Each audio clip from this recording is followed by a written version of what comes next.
हम मीनू झा गोर लगै छी समस्त मिथिलावासी के छठिक गीत लऽ कऽ उपस्थित छी। सब गोटे के छठि महापर्व के बहुत बहुत शुभकामना। धन्यवाद। जय मिथिला, जय मैथिली। अंगना में पोखरे खुनायल, छठी मैया एथिन आय, दीनानाथ एथिन आय। दुआरा पर तमुआ तनायल,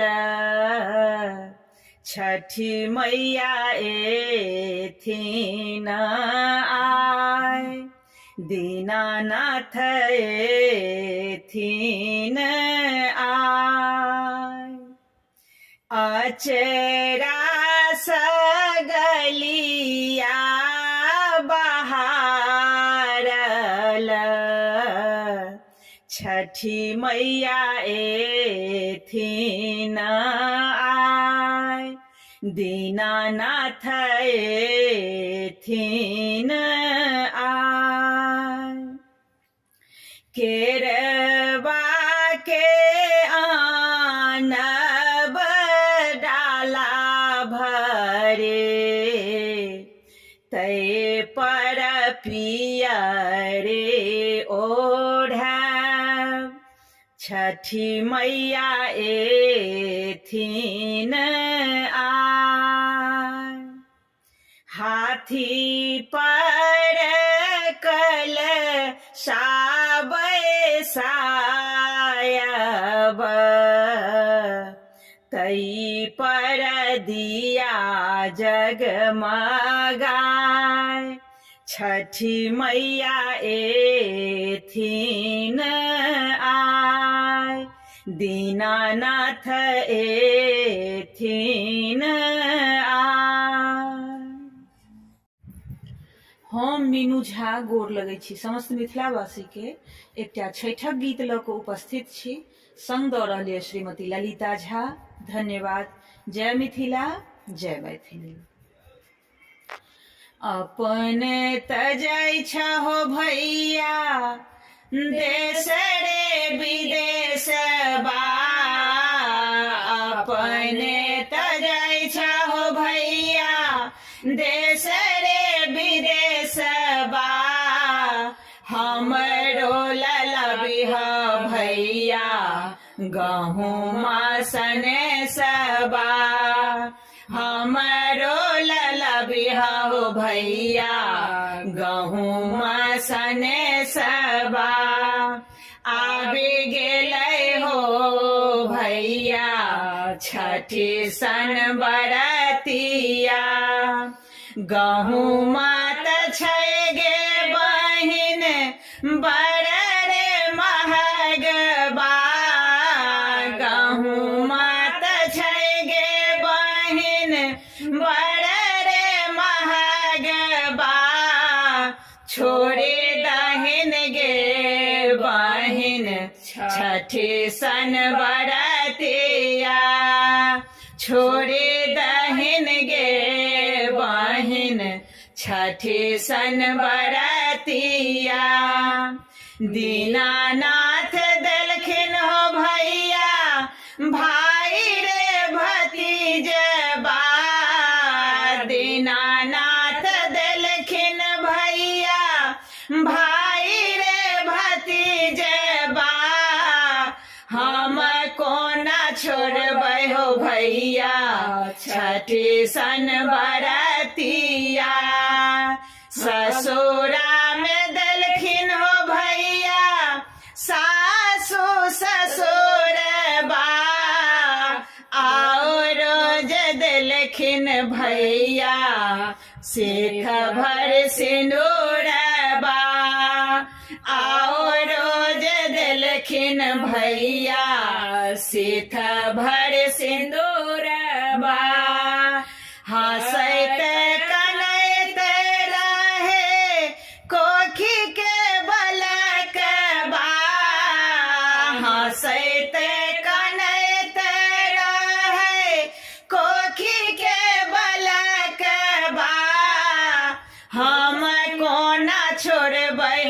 भैया छठी सन बरतिया करबे करबै हो भैया छठी सन बरतिया अपने त जाइ छौ भैया देश रे विदेश बा हमरो लला बिहाओ भैया केरा सने सबा नेने बिहा हो भैया नारियल सने सबा नारियल त छै गे बहिन बड़ रे महगबा छोड़े दहिन गे बहिन छठी सन बरतिया बेची देबै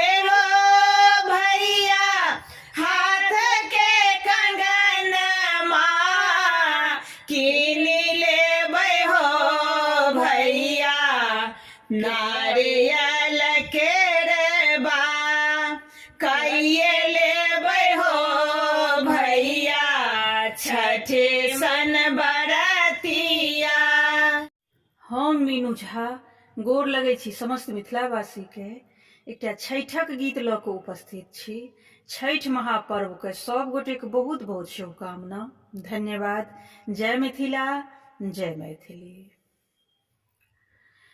जल थल पनिया हो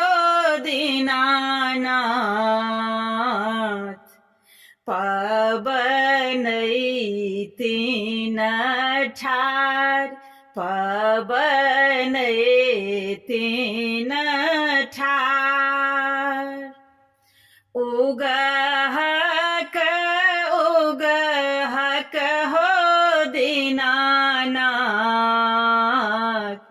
भेल भोर भिनसर भेल भोर भिनसर आन दिन उगै छहो दीनानाथ आई किया भेल अबेर आई किया भेल अबेर बाट हे में भेटी गेल गे अबला एकटा कोढ़ी या के ढेर एकटा कोढ़ी या के ढेर काया दैते गे अबला भेल एतेक अबेर भेल एतेक अबेर बाटही में भेटी गेल गे अबला ओ त बाँझे का ढेर ओ त बाँझे का ढेर पुत्र दायिते गे अबला भेला एतेक अबेर भेला एतेक अबेर बाटहे में भेटी गेल गे अबला एक निराधन ढेर ओ तनेर धन का ढेर अनधान दैते गे अबला भेला एतेक अबेर भेल ते का आबे